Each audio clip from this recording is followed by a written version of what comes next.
Welcome to Burn the Talking Points. I'm your Deputy Executive Director here at the Maryland Democratic Party, Joe Francavilla. And today's episode is one that I wish I had when I was first starting my career in politics. I always wanted to know how people got into the positions they got into and the steps they took along the way.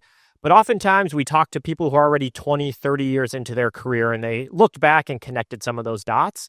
But I always want to know, what were my peers doing? How did they get into positions where they are? What steps did they take? And what are they doing right now? So we want to talk to some young folks that are in politics right now. So we want to talk to someone who's in campaigns. We want to talk to someone who's in bureaucracy. And we want to talk to someone who's at a firm that supports democratic politics.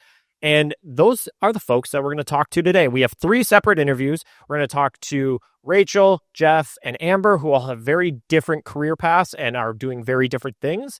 But one of the things that we've been hearing, especially from some of our young listeners, is they want to know how folks got to where they are, and they want to know what are the steps that they can take to keep their career going. So while this is focused on young folks right now, hopefully this conversation will be interesting for everyone. And those folks who are, 10, 12, 15, 20, 30 years into their career, we'd love to hear from you as well, and what advice you would give to young people who are just starting their career in politics. A couple of housekeeping things before we get into the conversation with Rachel is, one, if you are listening to this before June 13th, we have our Chesapeake Campaign Academy, which we launched. It is a career and campaign training for staffers. There's a lot of programs to train candidates. We want to train staff to work on Maryland campaigns and be Maryland campaigners through and through. So if you go to mddems.org/apply, you can get the application for the Chesapeake Campaign Academy. Also, if you're listening before June 12th, we have our Gala. We would love for you to join us. If you go to mddems.org/gala, all the information's there. Governor Moore will be there. Senator Raphael Warnock from Georgia is going to give our keynote, as well as our federal delegation, our state delegation. It's going to be a really great night. Hope you can join us, and it's in Baltimore. And I would be remiss if I did not say, smash that subscribe button. The more that folks both subscribe and leave comments, that helps other people find the show, and it really puts that conversation around democratic politics back in the democratic ecosystem. So without further ado, let's start our conversation with our first early career Democratic staffer, and that is Rachel Henry, who currently, I'll let her introduce herself and where she is. But I've known Rachel for a couple of years, and I am really excited about where her career is going to go, because even just the last couple of years have been really fun to watch. So Rachel, welcome to Burn the Talking Points. Thank you very much for having me. I really appreciate it. So let's start just with the basics. Tell the audience, what do you do now? Yeah, absolutely. So in my current role, I am the campaign director for Comptroller Brooke Learman. She's the Comptroller of Maryland, and it is an incredible role. So far, right now, I kind of do a little bit of everything. I am the lone staffer as of now, as we're pretty early on in the cycle. We're almost a year and a half out from the cycle. Yeah, exactly. So we're pretty early on. So taking on a good amount right now. I help a little bit with the fundraising. I help a little bit with the comms. I help a little bit with kind of the political and the meet and greets, and kind of making sure that even though we're pretty early on in the cycle, we are still getting her out there and making sure that she's making her way around Maryland and still meeting folks where they are. So take us through, what does a day look like for you? I assume no 2 days are the same right now? Absolutely not. Yeah, it is. It varies from day to day. For example, tomorrow I'm going to be in Worcester County. I'm going to go through Salisbury, hit up Ocean City, Kent County in the afternoon. Yeah, so we're going to do a meeting with some Worcester Democrats, with the comptroller, do a little lunch in Ocean City with organizers and folks there, just to kind of see what is going on in Ocean City, in Worcester County, and making sure we're meeting people literally where they're at. After that, there is going to be a happy hour in Kent County, and I'll kind of go up a little bit north that way. And after that, in Hartford, they do First Friday summer tabling. So I kind of I'll meet up with the Hartford Democrats there and help them out with their summer tabling then. And then I will come all the way back down to Prince George's, where I'm based. So that is kind of, that's not every day, but that's an example of this week. I am everywhere. And then some days you're, at home or in an office or somewhere, just I assume there's some days where you're just on the phone for 8 hours a day just calling people, asking them to do things. Yeah, absolutely. Right now, buying t-shirts, exactly. stickers. There you go. That's a good example. Yeah, that's this week a little bit. I hate working at home. I think that just my dining room table is not suitable for me to be in that like working headspace. So I like to go to Panera. Okay. And I consider the Panera regulars my coworkers. Awesome. And I can be a Panera kind of doing my thing there, and then good Wi-Fi. And I know you pop into other people's offices to, you know, if you're in Montgomery, you can find a space in Montgomery for a couple hours. Yep. If you're in Annapolis, a space for a couple hours. Exactly. Which is great. So you're doing the campaign director right now, and Yep. I hope you don't mind me saying, but you're 24, which is, you know, early career, which is really exciting, and that's quite a prominent role for someone in early career. I'm sure there's a lot of people who'd be interested in how you got to this role. Yeah. Can you talk us through like what was the path to get to this role? For sure. I think some of it was like happenstance, but a lot of it was just like very intentional follow-up. I think that's something that's super important when you're young in your career. And you want people to take you seriously. You have to let them know, hi, I'm someone to be taken seriously, and kind of get out there and put your name out there, even if it's not out there in the beginning. So at the beginning, actually, I started off, it's kind of a first full circle moment. I started off with Brooke on her campaign for comptroller back in 2022. I was a field intern in the general election. So it was kind of that grind from Were you a college student at the time? I was, yes, at UMBC, and all of the interns actually were for UMBC, so it was really great, like, camaraderie, and we were all very close, and we had a group chat, and we would go knock doors in Baltimore County and do this parade in Anne Arundel, and it was a really great time. The way I kind of got into that was super interesting was I signed up my very first week of college. They have Involvement Fest, where all the clubs are kind of vying for your sign up, and they had the Democratic Club there, and I put my name down on the list, and regretfully, I did not go to a single meeting. I did not attend any event that they held. I'm sure they are doing a great job. So sorry, UMBC Democratic Club.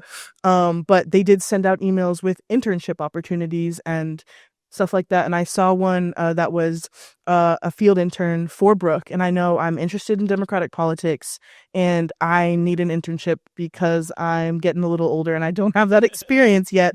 And this one didn't require a cover letter. And I like filling out a Google form. So filled that out. I met with somebody who you actually had on the podcast a couple weeks ago, Jared Matthews. Yes, well, full circle moment. Exactly. And a couple of weeks later, I started as an intern and kind of doing, again, as I mentioned, the door knocking, the parades, but also a little bit of admin in the office as well. So that was a really great start for me. From there, that you kind of have enough things to put on your resume. And I worked for a very small fundraising firm that was based in Montgomery County. And I interned there as a finance intern. How did you get that job? My friend was working there at the time, and she mentioned they needed an intern. So that was pretty straightforward. Exactly. And I worked there, and so I had that field experience, and now I'm kind of looped in and brought into the finance aspect. And now I kind of have more of this full realm of what campaigning looks like on both sides of that coin. So that was a really good experience for me to get. Unfortunately, that firm closed down. However, they were very kind to me and said, we want to get you on a race and we don't want to leave you hanging. So they had a contact with the Also Brooks team.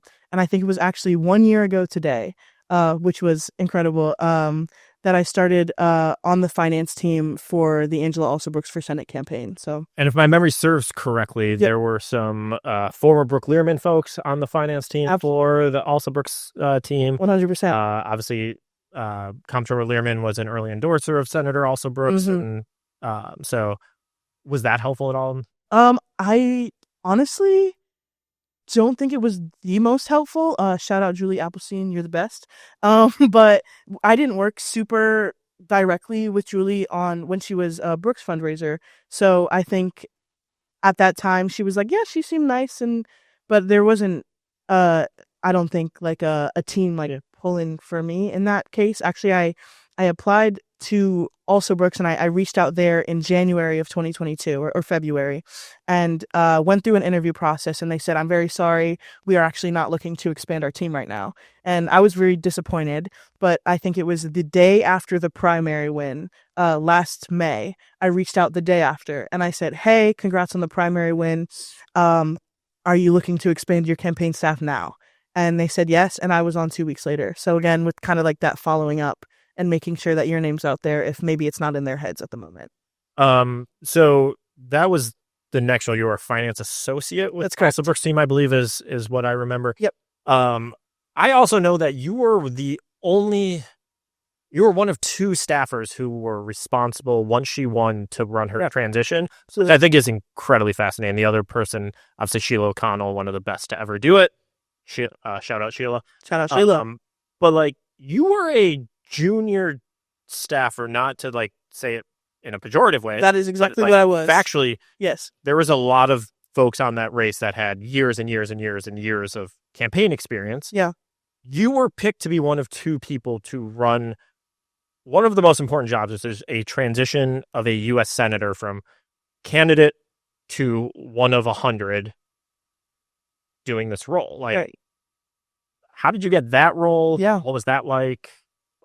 What advice would you give for folks that want to end up like you and get picked for that type of stuff? For sure. Yeah, that was one of the great honors of my lifetime, to be able to kind of spearhead that transition, working in the basement of the Dirksen Senate office building in the transition suites. Luckily, she's out now and she has a full office in Russell Building. But it was incredible kind of being able to do that. I think my time, as you mentioned, I was a junior staffer. It was my very first role as a full-time staff member of a campaign on Also Brooks as a finance associate. And I think that I put in the hours. I was extremely kind of open and welcoming to feedback. I had really great mentors on that race. I think top down, the leadership was incredible. And I had a lot of great people to learn from. So kind of using those resources and just asking the questions when they are right next to you and kind of being able to build that rapport there.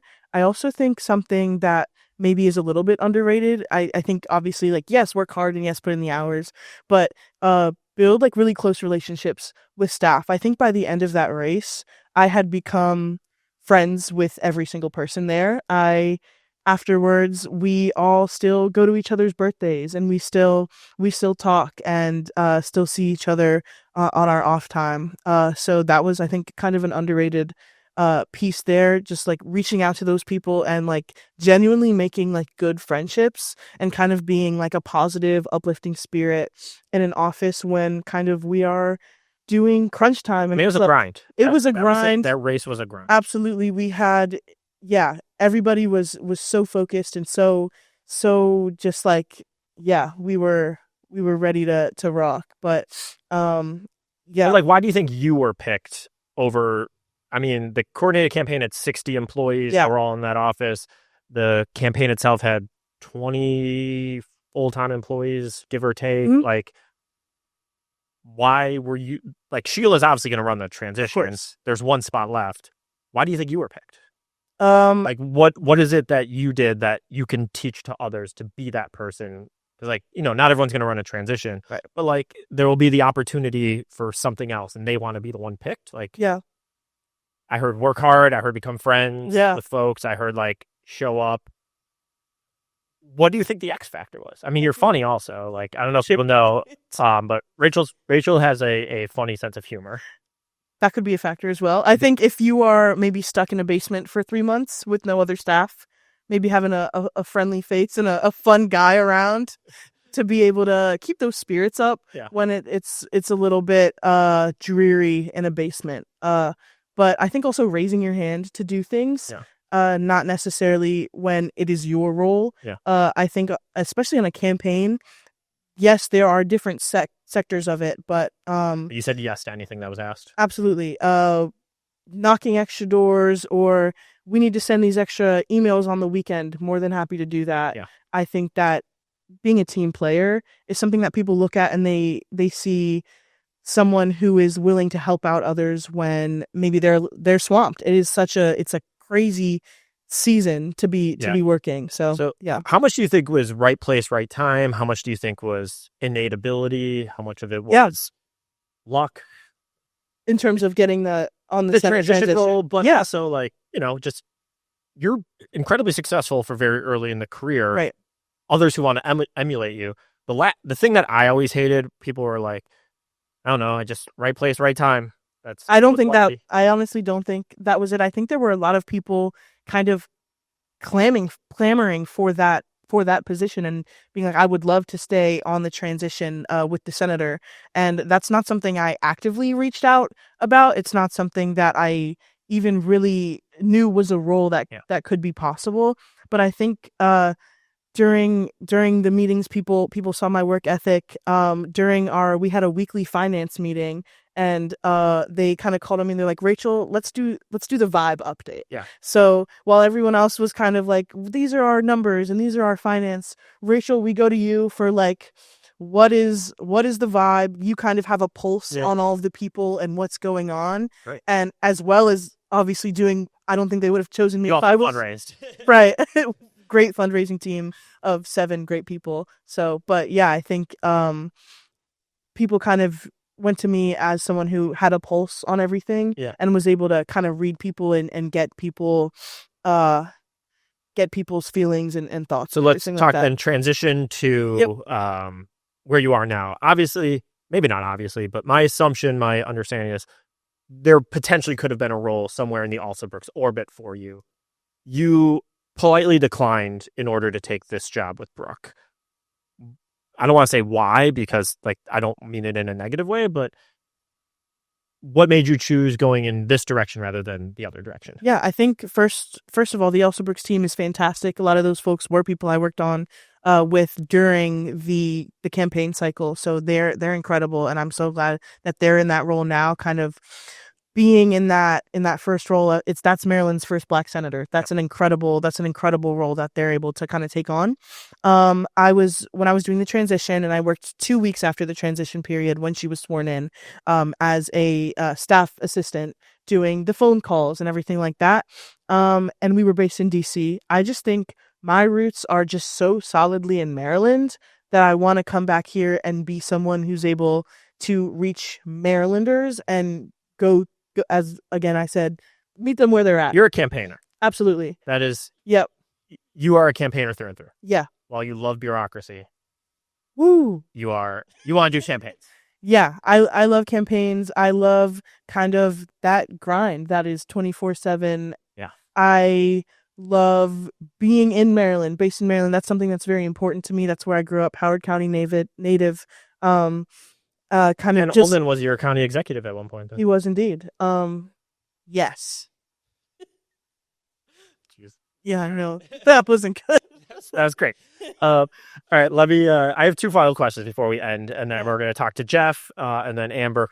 The 2 questions. One is I'm going to ask you for your advice for other folks that want to get into Democratic politics and sort of kind of maybe take your job. Yeah. But the other is, what are your career goals? Just I'm curious. What are your long-term career goals? For sure. So per your first question, Let's go second question first. second question first.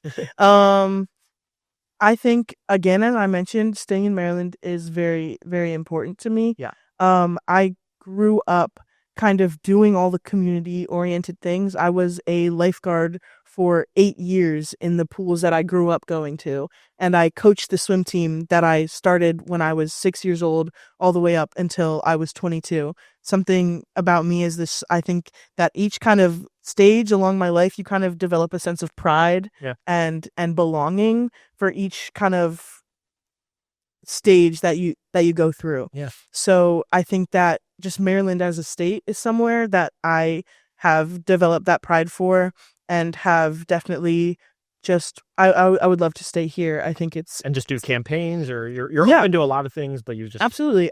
As of right now, I really do love doing campaigns. I think that the people in the sphere are just some of the best people I've met.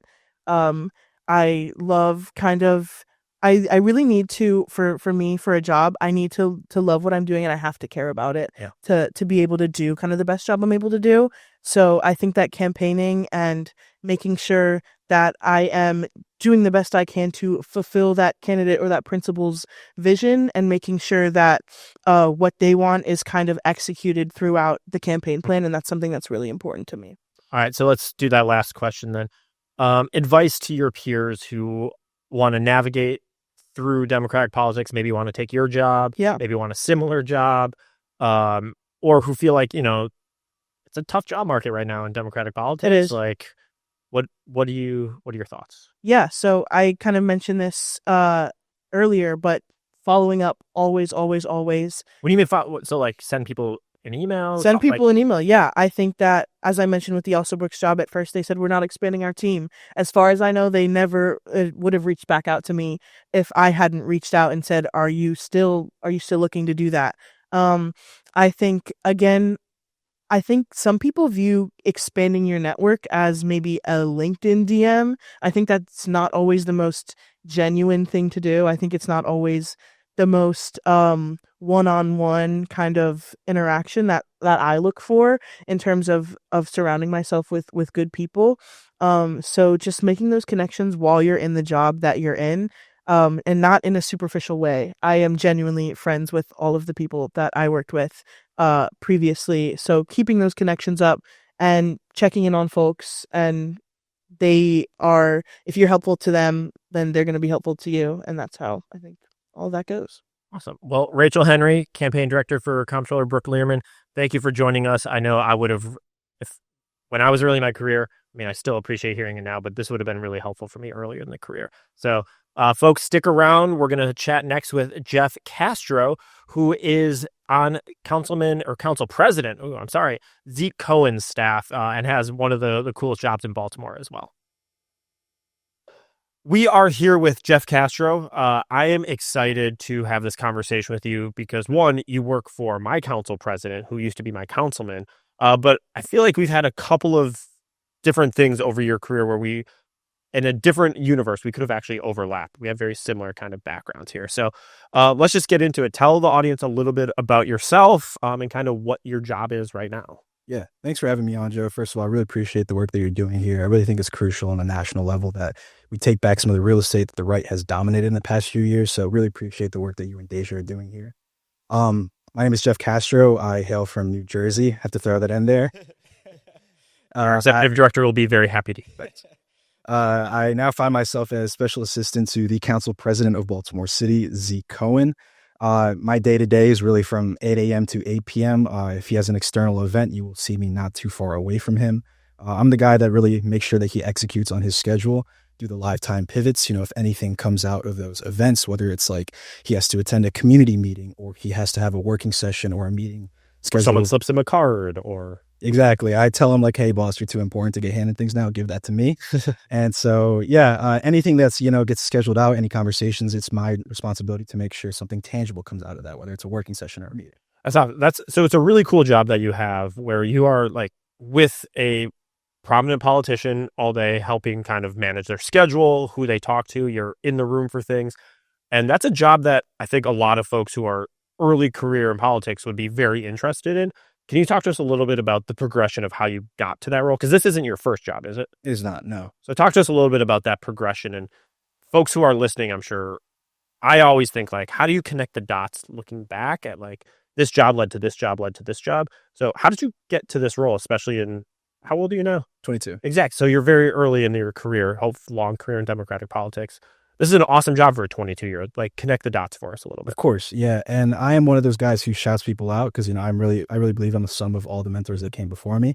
So I started in New Jersey with 2 volunteerships. I had this class at Goucher College that required us to volunteer on campaigns. So you're from New Jersey but went to Goucher. Yeah, okay. Baltimore County, Goucher College. But my first year was completely virtual because of COVID. Yeah. And so I had to stick around New Jersey, and I had the chance to volunteer for 2 campaigns. A school board campaign and then a congressional campaign. I think my biggest takeaway from the school board campaign was the importance of grassroots movements from local to state to federal. It's the backbone of everything. my biggest takeaway from the congressional campaign was that, no matter where you come from, what your background is, what your upbringing is, you can really contribute to something much larger than yourself as long as you're willing to put the work in, put your pride aside, and just have that humility to do what needs to get done. A year after that, I found myself at Goucher College, finally on campus from after COVID. And so I had another class taught by Professor Cass Nunes over at Goucher College, a great mentor of mine. It was a class in advocacy and nonprofits. And so we were required to volunteer for an advocacy organization or a nonprofit. But I was bullheaded and stubborn. I started looking for campaign postings, stumbled upon a posting that said Vince Andrews for Maryland State Delegate, District 46. At that time, I had no idea what a state delegate even was. I just wanted to know everything about Baltimore and Maryland politics. I wanted to get on the ground and just really, get on the doors and find out what the issues are at the ground level. And so I was green as grass professionally. Vince really took a chance on me. He took me on as a part-time organizer, and he really gave me a lot of room to grow, and he invested in me, and he didn't care that I was inexperienced. He just cared that I had that hunger and desire to learn. So I eventually started running the field strategy and, pulling our data pulls from Van and really contextualizing that data to how to make sure that we're efficient with our resources and that we're knocking at a certain place with intentionality. So that was a great experience. Really appreciate everything that Vince did for me. Probably the most pivotal and formative experience for me in my career. Following that, I did some work on campus over at Goucher College. I was the treasurer, then student body president. I did that for about a year. Following that, Nina Cass-Nunes connected me with then council member Zeke Cohen, very promising council member and elected in the city. Also former student body president at Goucher, right? Yes. There's a long lineage of student body presidents that work in Baltimore politics now. So she connected me with him, and from the first day that we met, I knew I wanted to be a part of this man becoming council president. So I was the first person to join his field team. And so I was there for about a year. And so my biggest takeaway from that experience was one, team management, two, time management. I was managing a lot of things at that time, from my senior capstone to two other jobs to help put money on the table. Shout out Wiley Gunters, that's bar in South Baltimore. So it really taught me time management, how to execute on everything, in my life. Two, team management was my first managerial role outside of a college campus. So I had 3 fellows under my belt, and it was my responsibility to make sure they had everything that they needed throughout the week to go and knock. So I did that for about a year. Worked for Kamala HQ the summer after over in Delaware, Wilmington. Could not see the contract through. How'd you get that job? I just applied. I put my resume almost everywhere that I could. And then I had a recruiter from then Biden HQ reach out to me. And so I kind of onboarded mid-July, during that transition from Biden HQ to Kamala HQ. It was a great experience. Unfortunately, just due to some just personal and financial circumstances, I could not make the move to Delaware, and I could no longer afford to commute to Delaware. So I was there from about mid-July to early October. And so, now I find myself as special assistant to the council president. I love the entire ride, and I'm loving the current ride as well. That's awesome. That's really cool. So you work 8 a.m. to 8 p.m. every day, Saturday, Sunday, Monday? Monday through Friday on average, but Council President Cohen and my Chief of Staff, Maggie Masker, they are great. They are very understanding with how demanding the job is. And so they give me one day off a week, Monday through Friday, whenever they can. That's awesome. So what does that job actually look like day to day? So you need to know his schedule packed, Yes. in and out. You need to know how to get in the, event, out of the event. But Yes. Are you the person that stands at the door that says, time's up, everyone needs to leave, council president, move on? We've seen that in movies. Is that you? Quite literally, yes. I am the bad guy that comes into the room and says, hey, boss, I got to get you out of here. Mr. President, your next meeting got moved up. We have to get you out of here. So on the day by day, I am going through the schedule with our executive assistant, Haley. She is great. I cannot do my job without her. So the best way I could put it is that she coordinates and formulates. I'm the one who executes and pivots. And so we screen his schedule every day together, down to arrival instructions, down to run a show, press release, who's going to be at the event, when he's speaking, how long he's speaking. And so, that's my job, to make sure that he's not that guy on the stage who's talking too much and taking up everyone else's time, but then also making sure that he gets to his next place on time. And he's saying the right things to the right people. Of course. That's awesome. So question I have is, in your position at 22, this is a really, really fascinating job. I think this is going to be one of those jobs that when you're 50, 60, 70, you're probably going to be telling stories about. What advice do you have to folks who are around your age? Maybe they're just entering college, leaving college, maybe they just graduated, the job market's a little rough right now. What advice do you have for them for how to get involved in Democratic politics and then end up in a job like yours someday? Of course. Ideally not your job. I hope you keep your job. But Yeah, I would definitely say it's twofold. The first thing is just being able to work hard and put your pride aside. Take that volunteership, take that minimum wage campaign job because you have to get your hands dirty.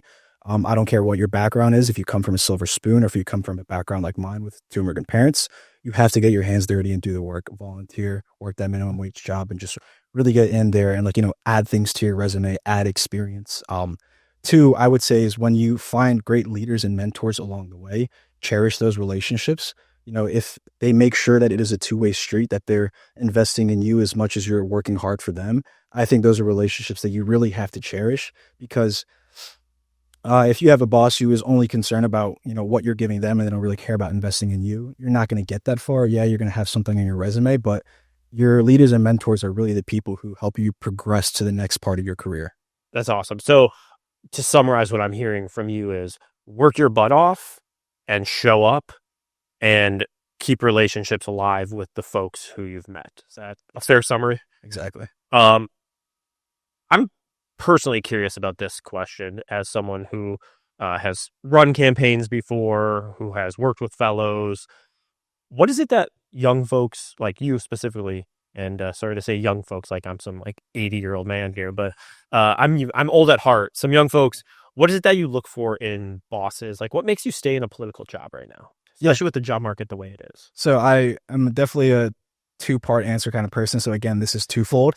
One, like the politician, Jeff, you going to run for office? Definitely not. But I would say this kind of relates back to my answer to the previous question is you have to make sure that they're willing to invest in you. Just making sure that, they're making sure that you are getting everything that you want out of the position. Just at least as it relates to my case with the council president, even after his 12, 14-hour long day, he still has the capacity at the end of the day to, just really converse with me and say, hey, are you getting what you want out of this? What do you think of this event? How did I do here? What did you... Your opinion matters. Yeah, exactly. He really makes sure that I have, a voice at the table with these things. And it's gotten to the point where, he's allowed me to start doing our first drafts for social media, just really having, a two cents in our messaging conversations about the camp or about the office and how he wants to frame things. So one, I definitely say it's having a boss who really invests in you and cares about your professional development. Two, I would say is having a boss who, really recognizes that if personal things or family things come up, that you have to address those things. If you have a boss who's giving you a hard time, if you want to go to a sibling's graduation, cousin's baby shower, or the death of a loved one, you have to be away with family for a few days. If they're going to give you a hard time for that, you are working at the wrong place. I really believe if you have a boss who gets those things and understands those things, you're in the right place and you are working for a person who really cares about you. That's awesome. So long-term career goals. Anything you want to say that your long-term career is? You're going out to millions of people.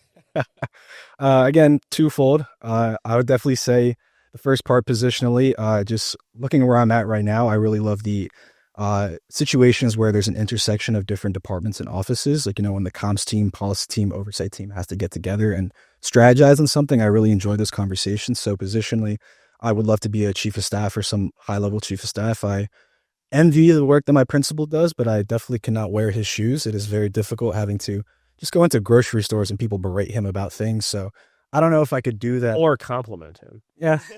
The glass could be half full sometimes. Yeah. I would say the second part kind of just ties back into, why I really got into this. I grew up with two immigrant parents, and I really got into this work to... Really, from where? My father is from Peru and my mother is from Philippines. Awesome. So I really got into this because I wanted to be part of the decision-making process of deciding who gets to run our government, just to make sure that government works better for working class, normal, everyday people. And so I would love to be a high-level staffer just to be in that room making those decisions to make people's lives easier.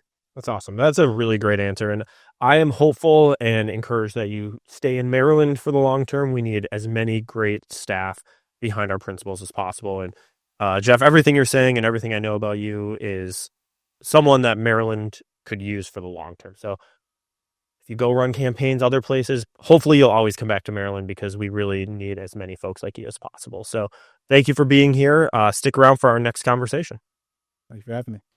Welcome, everyone, to this special edition of Burn the Talking Points.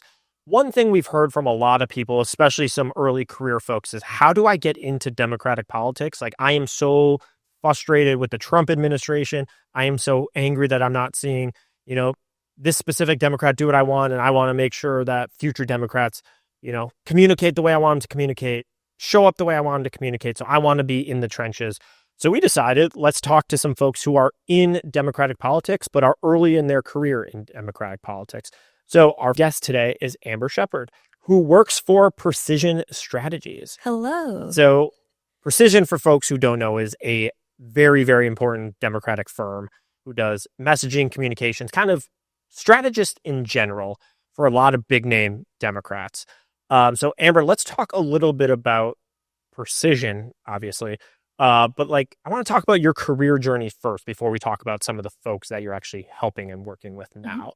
So I'm going to give a very, very high level, and then I want you to talk a little more in depth. So now you work for Precision Strategies, but if we backwards map a little bit, you did a lot of work in nonprofits in Baltimore.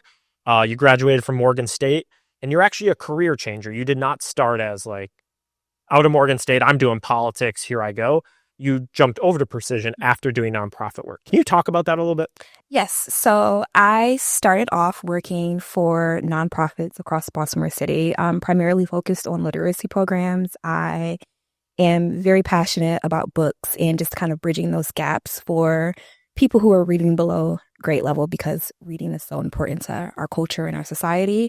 But because of that, it also made me think about how lack of literacy opportunities impacts the way that we think about politics, the way that we think about the things that are happening in our community. So I started to kind of broaden my thought scope while I was working in these programs. I thought that maybe working in publishing and transitioning into that field would kind of give me that thing that I was looking for. And when I was in that field, I discovered that it worked, but it did not work for me. So I started to branch out and talk about how I can tell my story and bridge together all of these things that I was passionate about. And it all boiled down to I should be in this political space.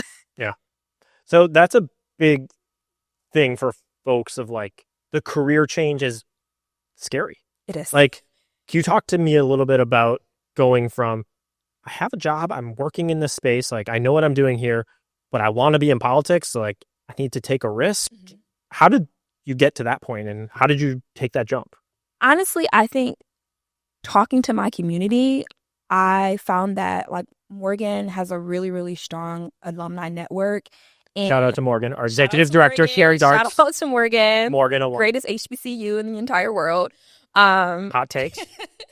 I agree. I think all Maryland HBCUs are the best. But Morgan's number one. Heard it here first.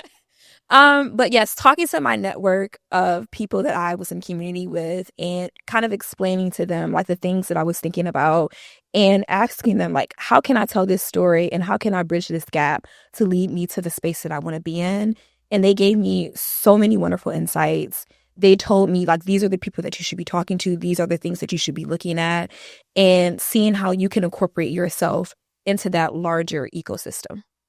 So how did you get connected with Precision? So once again, shout out to Morgan State University. So our wonderful executive vice president for our multicultural and engagement practice, Krishana Davis, is also a Morgan alum. And I met her honestly through LinkedIn. We attended Morgan, but we never met. And I kind of told her this is what I'm looking to do. These are the things that I'm passionate about. These are the spaces that I've worked in and how I've bridged these gaps. And she said, excuse me, that's strategy. So you really need to start thinking about yourself as a strategist. And if there's ever an opportunity for you to apply for one of these roles, I think you should take that risk and try it. And you're not going to lose anything by interviewing. You're not going to lose anything by learning more about the field and how it works. And I just kept throwing my hat into the ring, and I got this wonderful opportunity at Precision. So it sounds like you really relied on your network. I did. And it sounds like you did some cold outreach also. And how that must have been scary.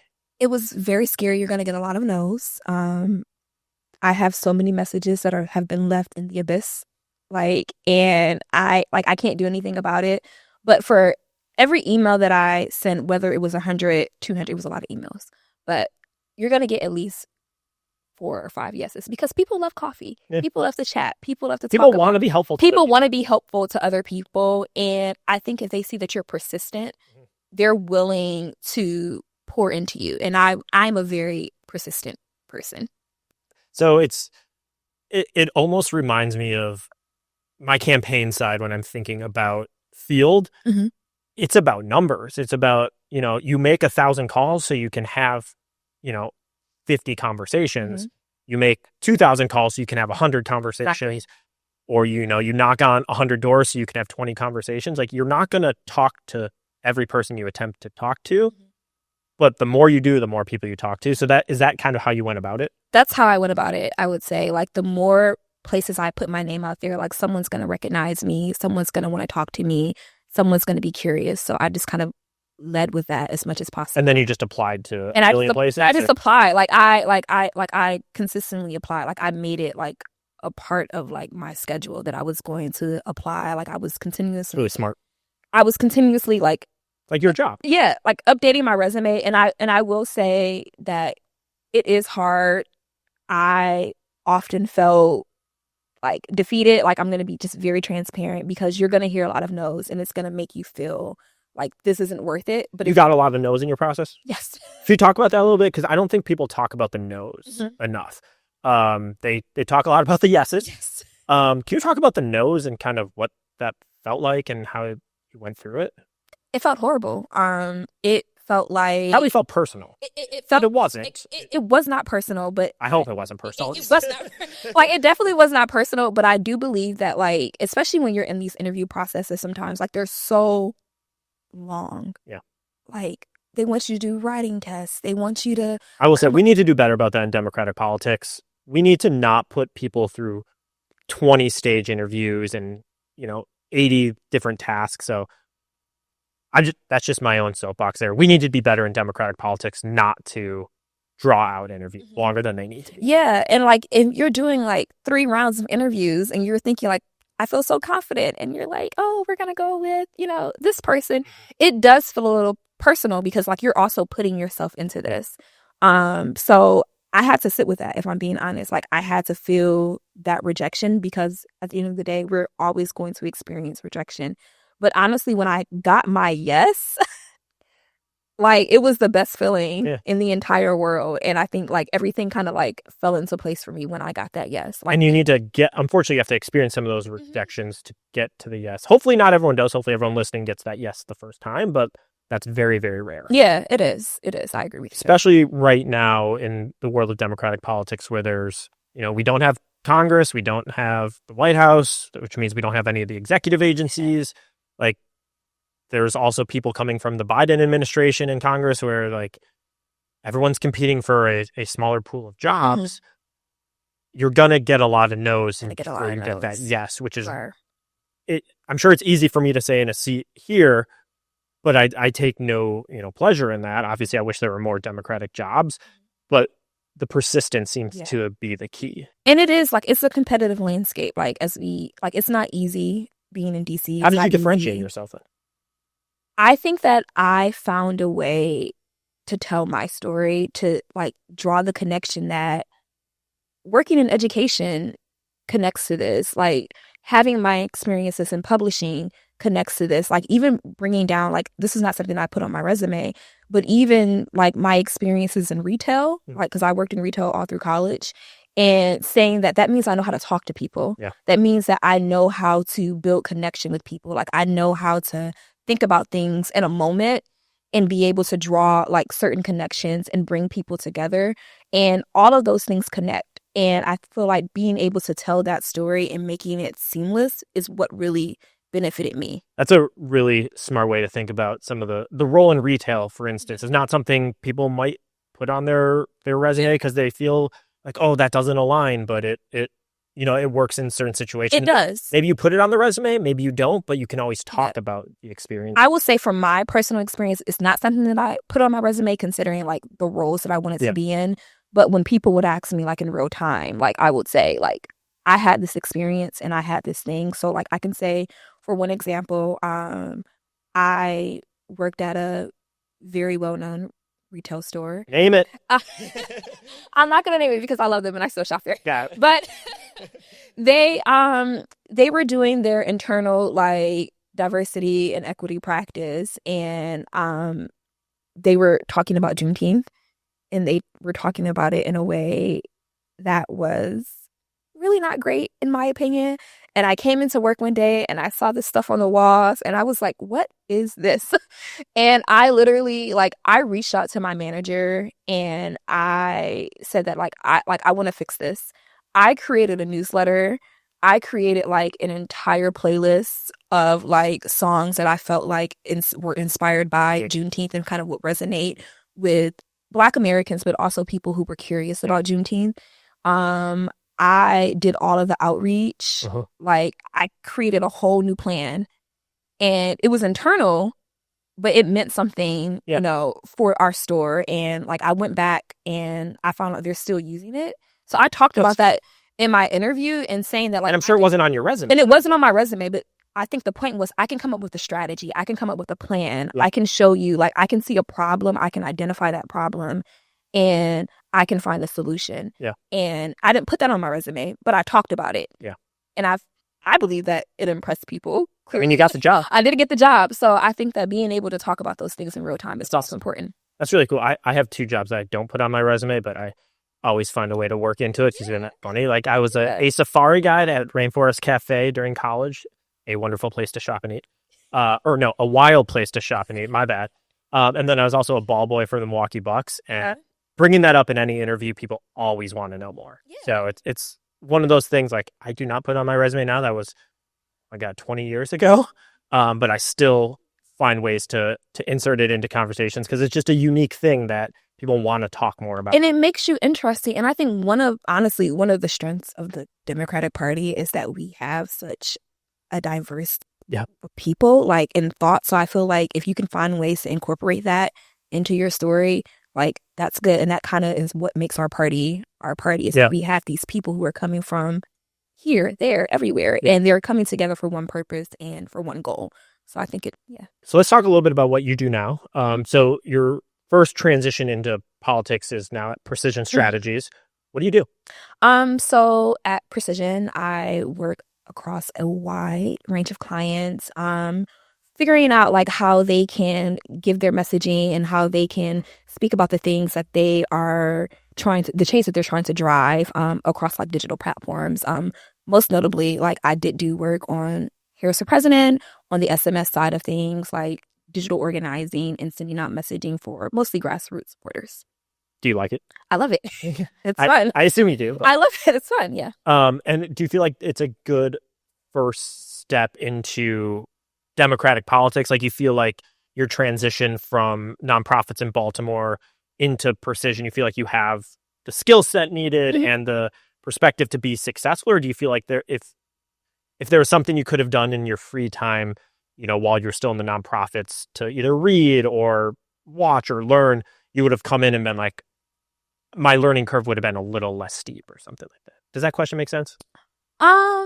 Yes. I think yes and no. Okay. Like I think that like I obviously brought in like the skill sets that I already had, but I think that when you're in this space, you're constantly learning. So I never felt behind, or I never felt like I was missing something. I always just felt like there's room to grow. There's more room for opportunity to like learn something new and interesting and how you can speak to like a wide range of audiences. I think that across the board, from the top down or from the bottom up, I think all of us are constantly learning. All of us are constantly like working in collaboration and figuring out like how we can drive these messages. I guess so. What I'm getting at is like, is there something that you read every day now that you didn't before that like gets you up on things you need for like, where you're like, oh, I should have been reading Political Playbook every morning, or there's this specific TikTok channel that I watch every day now because it gives me my news. And if I would have been watching that while I was at the nonprofit, I would have, come in at 10. I definitely read Political Playbook more, but I don't think that this is everyone's experience, but like I've always been like politically and like socially aware. Like I am a 5th generation Detroiter. I'm a Black woman. I feel like I have to know politics, like, because if I don't know politics, it's gonna know me for sure. Yeah. And I have to figure out how I can like live in that space. So I've always been a person who has been interested and curious like about a lot of things. So even before, like, I've always been a big podcast listener. Like, What's your go-to podcast right now? Right now Besides Burn the Talking. besides Burn the Talking Points, I listen to The Daily Okay. every single morning. I listen to Today Explained. I listen to The Post Reports. I listen to a lot of podcasts. I can keep going. I listen to The Gray Area with Sean Illing. I listen to The Read. Like, I listen to a lot of different podcasts like throughout the week just to kind of give myself information. So I've been doing that for years. And I read a lot. Like, I think that's also been something that's been like really important to me, that kind of like influences and like helps me shape my thoughts and my opinions about things. But I think now, because of the space that I'm in, like, I am finding like there are like more like niche outlets, Like industry specific. Yeah, like industry specific things that I'm reading as well to kind of like help me navigate this new space. Yeah, I think that's super important for early career folks, especially ones that maybe aren't in that space yet. Is one, it's good to be aware of the types of things you're trying to do. If you're trying to get them communications or organizing, like, you should be aware of what's going on in those spaces. But once you're in those spaces, there will be very specific things where you will get more information. Yeah. So don't think that you have to be an expert on it to begin. I mean, if you're trying to be the CEO right away, you should be an expert. Which no one should be doing. Right.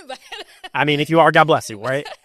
Yeah. So Amber, I want to wrap up our time here a little bit. Just, is there a project you're working on right now that you're like, I'm so glad I'm in this field because like I'm doing things that I love doing now, that you can give people encouragement of like, hey, I was a career switch and like, here's something cool I get to be doing.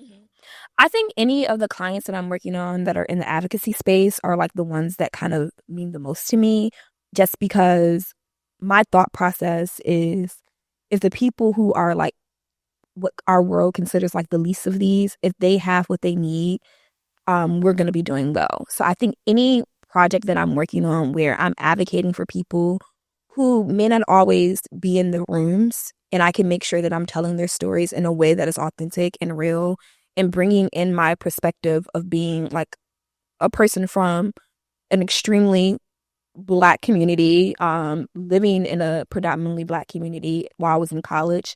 I think if I can tell those stories, those are the projects that kind of resonate the most with me, because if they're doing well, I think we all are doing well. And then last piece, for especially younger listeners or career change curious listeners, what advice would you have for them? Be like Nike and just do it. Like, you're not going to lose anything by trying. Like you really are not. And I think that I would have regretted it more if I did not try. Interesting.